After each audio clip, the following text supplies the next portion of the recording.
मेरा नाम आरोही मालवीय है और मैं यह कहानी इसलिए लिख रही हूँ क्योंकि अगर मैंने नहीं लिखी तो शायद रूम नंबर 3 भी किसी और को भी अपना बना लेगा। यह कहानी सिर्फ हॉरर नहीं है। ये हॉस्टल लाइफ, स्टूडेंट्स, फैमिली के राज और एक ऐसे पंखे की कहानी है जो सिर्फ हवा नहीं, यादें और लाशें घुमाता था। शिवरेखा गर्ल्स हॉस्टल शहर के सबसे पुराने मेडिकल कॉलेजों के पीछे बना हुआ। बाहर से हॉस्टल बिल्कुल सामान्य लगता था।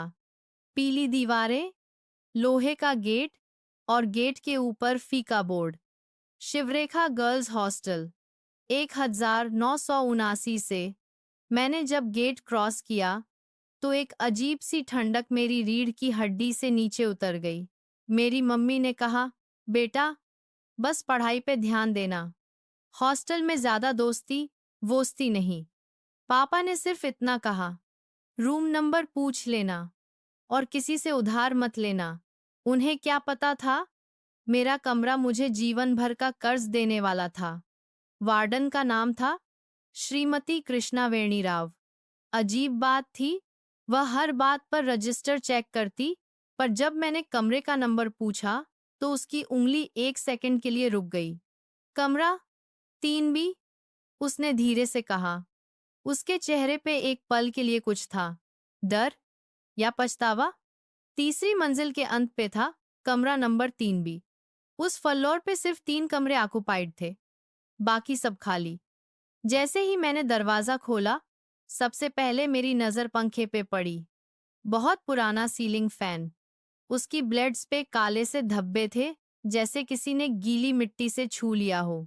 और सबसे अजीब बात, पंखा बंद था, फिर भी धीरे धीरे घूम रहा था। मेरी रूममेट्स नहीं थीं। कमरा सिंगल था, स्पेशल केसेस के लिए। हॉस्टल में मेरी दोस्ती हुई।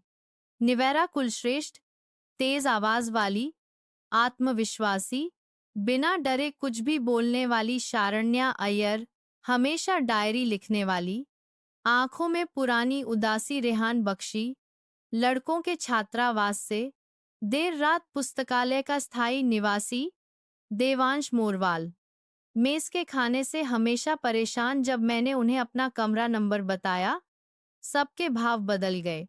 निवेरा हंसी, अरे वाह, वो कमरा मिल गया तुम्हें? मतलब? मैंने पूछा। शारण्या ने धीरे से कहा, बस रात को पंखा बंद करके सोना। रात के 12 बजे मैं बिस्तर पर लेटी थी, लाइट बंद, सिर्फ कॉरिडोर का बल्ब थोड़ा सा रोशनी दे रहा था। पंखा फुल स्पीड पे था, पर हवा बिल्कुल नहीं थी। अचानक खर खर खर, पंखे की आवाज बदलने लगी, जैसे कोई उसके अंदर से सांस ले रहा हो। और फिर मैंने देखा फैन की एक ब्लेड से बाल लटक रहे थे, लंबे, गीले, चिपचिपे। मैंने ब्लिंक किया, बाल गायब, फैन नॉर्मल, पर मेरी नींद कभी वापस नहीं आई। अगली सुबह मैंने रेहान से पूछा। उसने लाइब्रेरी के कोने में मुझे बताया, कमरा 3B में पिछले 20 सालों में 5 छात्र रह चुकी हैं। पास आउट, मर चुकी हैं। सबकी मौत एक जैसी, रात बंद दरवाजा और पंखे से लटकती लाश। पुलिस ने हर बार कहा आत्महत्या, हॉस्टल ने हर बार कहा तनाव, पर जो बात कभी फाइल में नहीं लिखी गई, हर लाश के पैर जमीन को छू रहे थे। मैं घर गई और अपनी मम्मी से पूछा, माँ, आप कभी शिवरेखा हॉस्टल में रही हो? मम्मी का चेहरा सफेद पड़ गया, उनके हाथ का ग्लास गिर गया। तुम, कौन सा कमरा? उन्होंने कांपते हुए पूछा। 3B। उस दिन पहली बार मैंने अपनी माँ को रोते देखा। मेरी बहन अन्वीशा मालवीय उसी कमरे में मरी थी। अन्वीशा मेरी मौसी थी, मेडिकल स्टूडेंट, शानदार, और एक रात पंखे से लटकती हुई मिली। माँ ने बताया, मौत से पहले उसने कहा था, दी, कमरे का पंखा मुझे देखता है। मैंने उसे पागल समझा। उस दिन मुझे समझ आया, रूम 3B सिर्फ कमरा नहीं था, वह यादों का कब्रिस्तान था। शारण्या की डायरी से पता चला, पंखे के अंदर कुछ बंद है।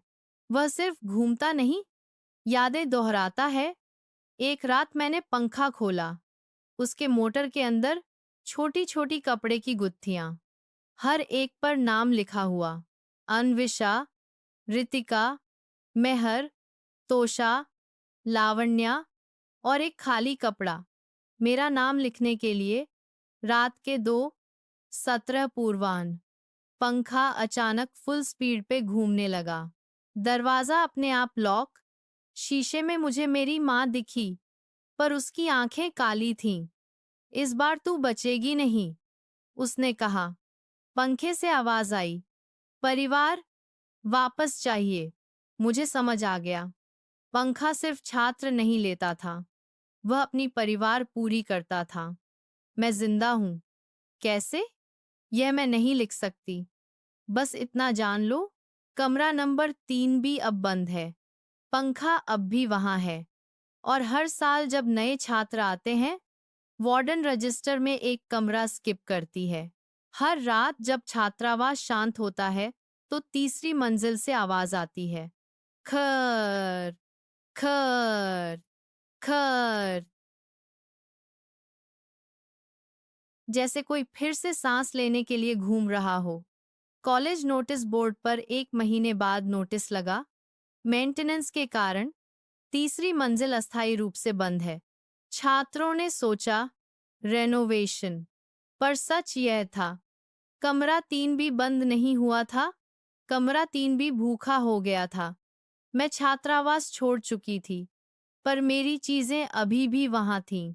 और उन चीजों में से सबसे महत्वपूर्ण थी मेरी माँ की पुरानी चुन्नी, जो मैंने उस रात पंखे के नीचे छोड़ दी थी। नाई लादकी उसका नाम था, इहिता सेनगुप्ता। प्रथम वर्ष, मृदुभाषी, हमेशा घर की बात करती थी। वार्डन ने उसे कहा, बेटा, तीसरी मंजिल बंद है। पर जब कमरे भर गए, तो रजिस्टर के आखिरी पन्ने पर लिखा था, आपातकालीन एलोकेशन 3B। इहिता ने जब कमरा खोला, तो उसने भी वही देखा, बंद पंखा, पर घूमता हुआ। उस रात उसने अपनी माँ को कॉल किया, माँ, कमरे में कोई सांस लेता है। माँ ने कहा, पागल है क्या, पंखा होगा। और इसी वाक्य के साथ एक और कहानी लिख दी गई। पंखा अब सिर्फ आवाज नहीं करता था, अब वह यादें चलाता था। कभी अन्विषा की हंसी, कभी रितिका के रोते हुए नोट्स, कभी मेरी माँ की चीख। इहिता ने एक रात देखा, पंखा के नीचे पंख हवा में लटक रहे थे, पर लाश नहीं थी, सिर्फ छाया। और छाया ने कहा, जगह खाली है। मुझे सपने आने लगे, हर सपने में एक ही चीज, एक डाइनिंग टेबल, 6 कुर्सियां, 5 भरी हुई, एक खाली, और पंखा ऊपर से घूम रहा। आवाज आती, परिवार तब तक पूरा नहीं होता जब तक कोई अपना खुद ना आए। तब मुझे समझ आया, पंखा सिर्फ लड़कियां नहीं लेता था, वह खून के रिश्तों को खुद बुलाता था। मैं वापस शिवरेखा छात्रावास गई। तीसरी मंजिल सील थी, पर कमरा 3B का ताला अंदर से बंद था। मैंने चुन्नी वापस मांगी। पंखा अचानक रुक गया। पूरे छात्रावास में पहली बार सन्नाटा हुआ। और फिर आवाज आई, एक चीज छोड़ के जाओगी, तो एक जिंदगी बच जाएगी। इहिता बिस्तर के कोने में बैठी थी, आंखें खुलीं, सांस बंद, पर जिंदा। पंखा उसके बिल्कुल ऊपर घूम रहा था। मैं समझ गई। मैंने अपना नाम उस खाली कपड़े पे लिखा और उसे पंखे के मोटर में बांध दिया। पंखा तेज हुआ, दीवार से खून टपका, और एक ही लाइन सुनाई दी, परिवार पूरा हुआ। इहिता जिंदा बच गई, उसे कुछ याद नहीं। रूम 3B को स्थायी रूप से सील कर दिया गया। पंखा उतार दिया गया, या ऐसा बोला गया। मैं अब भी जिंदा हूं, पर हर रात 2:17 पर मेरे घर का पंखा अपने आप घूमने लगता है, और उसकी आवाज में अब मेरी आवाज भी होती है। जगह खाली है। नहीं, क्योंकि शिवरेखा हॉस्टल के स्टोर रूम में एक पुराना सीलिंग फैन रखा है और उसके मोटर के अंदर एक नया कपड़ा बंधा है। नाम अभी लिखा नहीं,